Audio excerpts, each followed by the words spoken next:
सौतेली बहनें रंगापुर नाम के गांव में शालिनी नाम की एक औरत रहा करती थी। उसे दो बेटियां थी। एक का नाम था शिवानी और दूसरी का सुहानी। शिवानी जब छोटी थी तब उसकी माँ गुजर गई थी, जिसके कारण उसके पिता रघु ने दूसरी शादी कर ली। मगर उनका भी कुछ सालों में बीमारी की वजह से देहांत हो गया और इसी वजह से शिवानी के मन में उसकी माँ और बहन के प्रति प्रेम उत्पन्न नहीं हो पाया। शिवानी और सुहानी में हमेशा झगड़ा हुआ करता था। दोनों भी बहनें एक दूसरे से कभी प्यार से बात नहीं करती थी। शालिनी ये सब देख बड़ी चिंता में रहा करती थी। ऐसे ही एक दिन, शिवानी सुहानी, चलो आ जाओ, खाना खा लो। हाँ माँ आई। हाँ माँ, मैं भी आई। ऐसा कहकर दोनों बेटियां वहां आ जाती है और देखती है तो उनकी माँ ने उन दोनों के लिए गाजर का हलवा बनाया था। वो देख सुहानी और शिवानी बहुत खुश हो जाती है। माँ, तुमने ये हलवा मेरे लिए बनाया है? मुझे बहुत पसंद है। मुझे पता है कि मेरी दोनों बेटियों को हलवा कितना पसंद है, इसीलिए तो मैंने तुम दोनों के लिए हलवा बनाया है। और मेरे लिए माँ? अरे हाँ बेटी, मैंने तुम्हारे लिए भी बनाया है। चलो अब जल्दी से खा लो, तुम दोनों को कॉलेज भी तो जाना है ना। जी माँ, मैं ये कटोरी ले लूँ? मुझे जल्दी पहुँचना है कॉलेज में। हाँ ले लो। और सुहानी, तुम ये वाली कटोरी ले लो। जी माँ। दोनों भी हलवा खाती है और एक दूसरे की ओर बहुत गुस्से से देखकर वहां से चली जाती है। वो दोनों भी कॉलेज में एक साथ पढ़ा करती थी। फर्क सिर्फ इतना था कि शिवानी 3rd ईयर में थी और सुहानी 1st ईयर में। उन दोनों में 2 साल का अंतर था। फिर भी दोनों में हमेशा नोकझोंक हुआ करती थी, जैसे कि वो दोनों एक दूसरे की दुश्मन हो।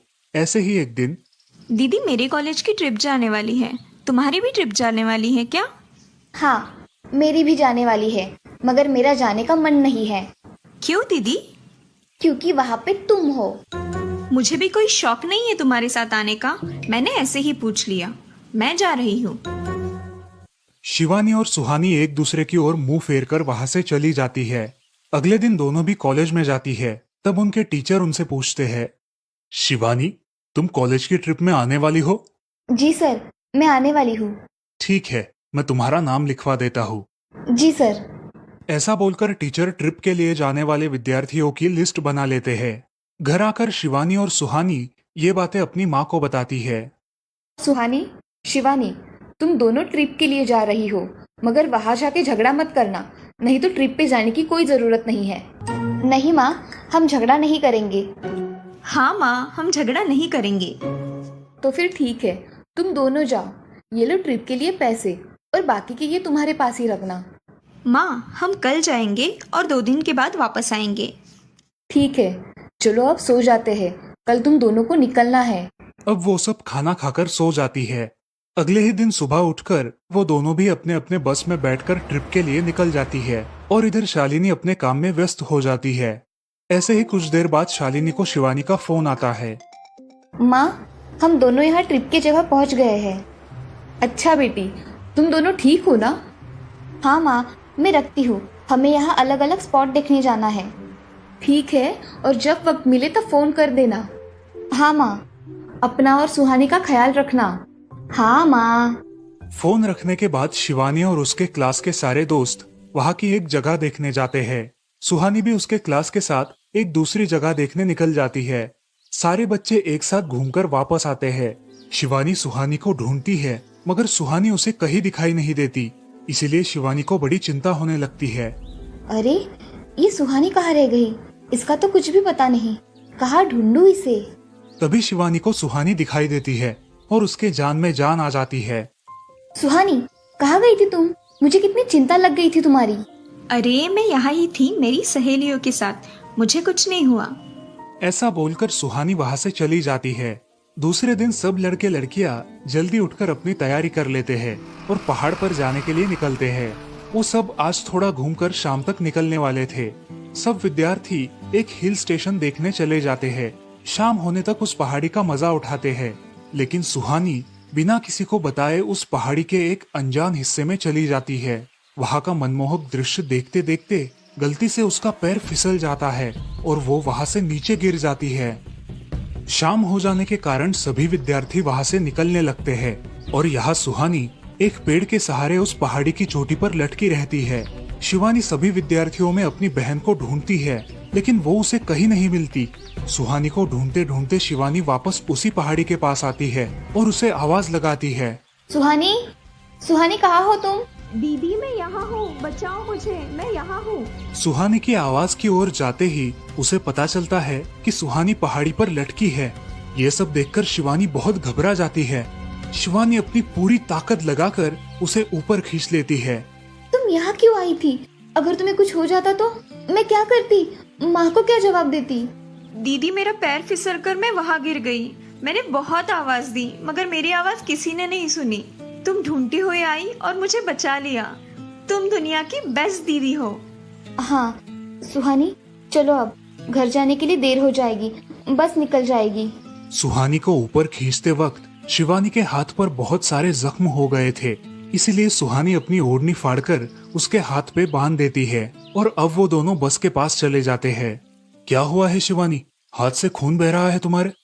कुछ नहीं सर, मैं वहाँ पे गिर गई थी, अब मैं ठीक हूँ। टीचर और सारे छात्र गाड़ी में बैठकर घर जाने के लिए निकलते हैं। घर आने के बाद शिवानी सारी हकीकत अपनी माँ को बताती है और वो सब सुनकर माँ दोनों को गले लगाकर रोने लगती है। तुम दोनों एक दूसरे के साथ होते हो, इसीलिए मुझे कोई टेंशन नहीं रहता, मगर मेरी बच्चियों खुद का भी ख्याल रखा करो। उस दिन के बाद दोनों सौतेली बहनों ने अपने बीच की सब नोकझोंक बंद कर दी और हंसी खुशी सगी बहनों की तरह रहने लगी। दोस्तों, इस कहानी से हमें ये सीख मिलती है कि हम सबको एक दूसरे के प्रति द्वेष की भावनाएं छोड़कर प्यार से रहना चाहिए। चंदनपुर नाम के गांव में चंपा नाम की एक औरत रहती थी। पति, 2 बच्चे और एक बेटी, ऐसा उनका पूरा परिवार था। उसका पति श्रीधर पोस्ट ऑफिस में जॉब करता था। उसके कमाई से ही घर चलता था। चंपा ने अपने घर के सामने एक छोटी सी दुकान खोल के रखी थी। उससे उसे जो भी मुनाफा होता वो अपनी बेटी की शादी के लिए जमा करके रखती। ऐसे ही बहुत दिन बीत जाते हैं। अब बच्चे भी बड़े हो जाते हैं।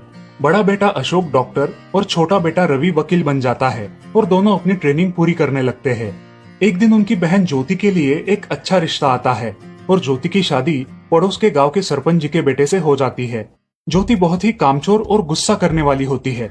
इसी कारण उसके ससुराल से उसे निकाल दिया जाता है। वो अपने पति को लेकर अपने मायके रहने आती है।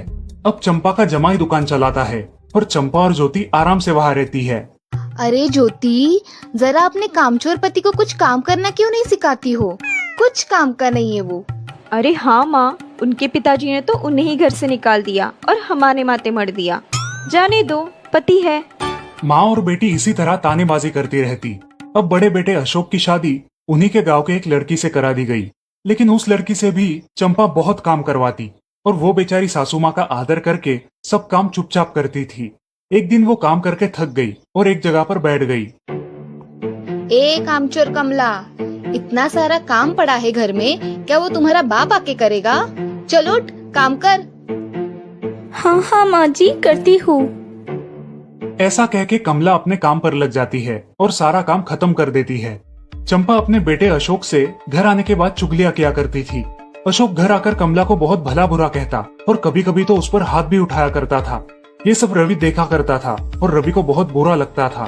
अशोक मारने आता तो रवि बीच में पड़ जाता और माँ बाप को डांटता था और वही झगड़ा खत्म हो जाता था। ऐसा बहुत दिन चलता रहा। रवि को रंजना नाम की एक लड़की बहुत पसंद थी, जो कि एक न्यूज रिपोर्टर थी। क्या तुम मुझसे शादी करोगी? मुझे तुम बहुत पसंद हो। हाँ, मगर रवि, तुम्हारे घर में तुम्हारी माँ का बर्ताव मुझे बिल्कुल पसंद नहीं है, इसीलिए पहले तुम इसका कोई हल निकालो। अरे रंजना, मैं हूँ ना तुम्हारे साथ, तुम्हें टेंशन की क्या बात है? मगर रवि, तुम भी अगर मुझे मारने पीटने लगे तो मैं तुम्हें कोर्ट में खींचूंगी। अरे हाँ बिल्कुल, वो तो तुम्हारा अधिकार है। अगले दिन रवि अपने घर में रंजना के बारे में बताता है। रवि की माँ चंपा उसे साफ मना कर देती है। रवि, तुम्हें कुछ समझ आता है या नहीं?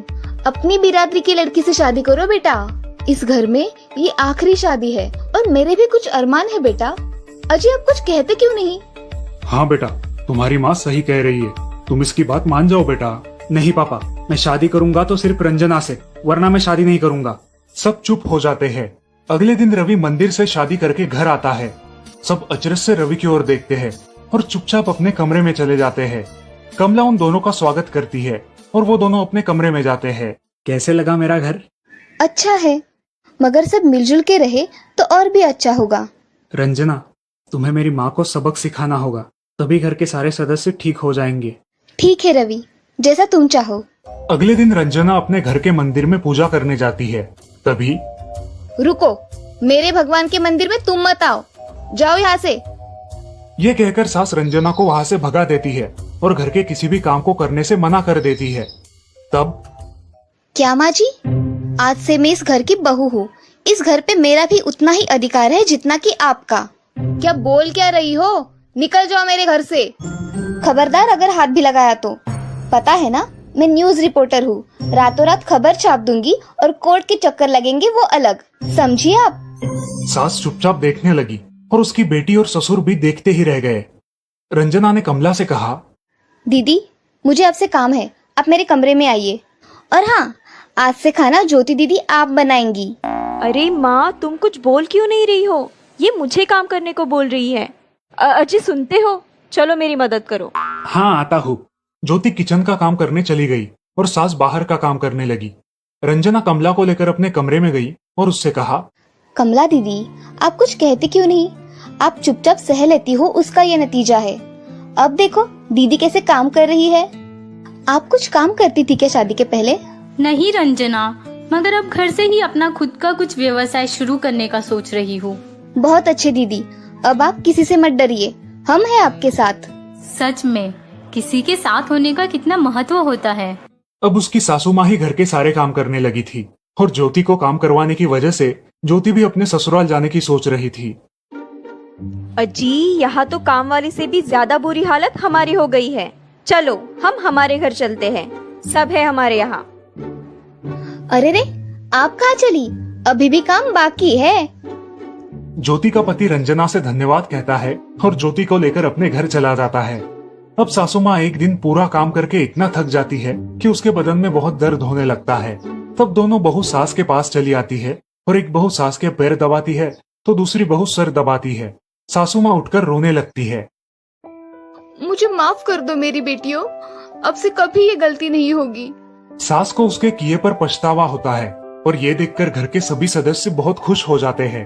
रवि और रंजना भी बहुत खुश होते हैं।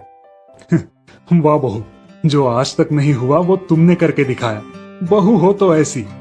रंजना अपने बर्ताव के बदले माफी मांगती है और अब सब लोग खुशी खुशी रहने लगते हैं।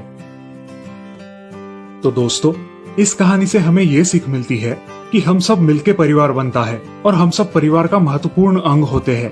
परिवार के काम मिल बांट कर करना ये हमारी